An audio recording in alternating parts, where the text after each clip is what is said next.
এক মিনিটের মধ্যে আজ ৩ ফেব্রুয়ারি পশ্চিমবঙ্গ ও ভারতের টপ ১০ খবর আর একটা টিপস। পশ্চিমবঙ্গের খবর।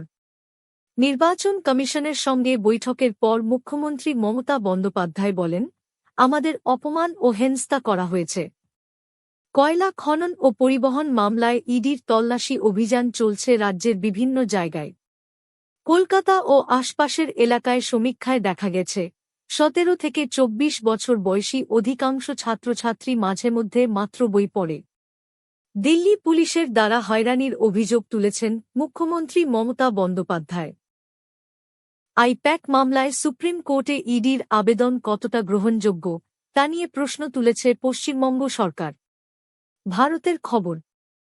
ভারত মার্কিন বাণিজ্য চুক্তি নিয়ে রাহুল গান্ধীর দাবি, প্রধানমন্ত্রী মোদি আপস করেছেন এবং সংসদে বিরোধী দলনেতাকে কথা বলতে দিচ্ছেন না।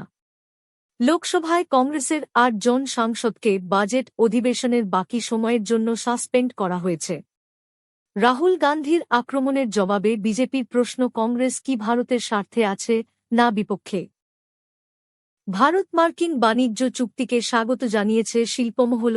শুল্ক কমলে বৃদ্ধি ও প্রতিযোগিতা বাড়বে বলে মত। কংগ্রেস সরকারের কাছে দাবি করেছে, আমেরিকা ও ইউরোপীয় ইউনিয়নের সঙ্গে বাণিজ্য চুক্তি নিয়ে সংসদকে আস্থা জানাতে হবে। আজকের tips, Jyotish. Disclaimer, this is for educational purposes only. যদি ৪-৫টি গ্রহ দুর্বল বা অশুভ অবস্থায় থাকে তাহলে প্রতিদিন সূর্যকে জল অর্পণ করুন।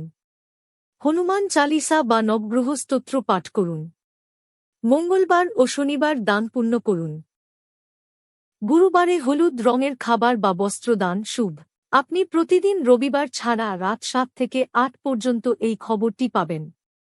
যদি নতুন সদস্য আপনি এই খবর থেকে সন্তুষ্ট তাহলে সাবস্ক্রাইব করুন, শেয়ার করুন এবং এই ভিডিওটি লাইক করুন এবং পরবর্তী ভিডিওর জন্য অপেক্ষা করুন। যেকোনো পরামর্শ থাকলে কমেন্ট করুন। Facebook, Twitter, Instagram, YouTube, WhatsApp, Telegram, website আমাদের অনুসরণ করুন। দেখার জন্য ধন্যবাদ। বাংলা নিউজ আপডেটে আপনাকে স্বাগতম।